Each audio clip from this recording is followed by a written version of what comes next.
السلام عليكم ورحمة الله وبركاته. زي ما حضراتكم شايفين، طبعا أنا بادي اللغلاقة دي. تمام، 5 سنتي ملبشهم عشان أنا أظبط الشغل قدام كله يبقى ماشية. القطعية مقاس واحد كلها.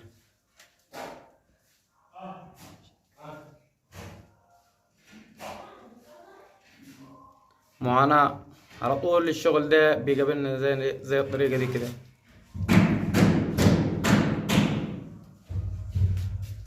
ده كله عشان ايه؟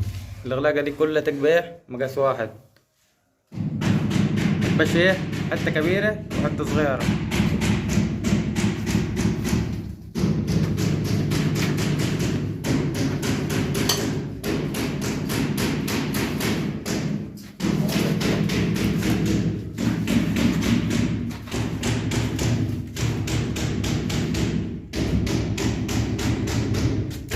بس كده الكاميرا خلصت، بس بقى الترويجة.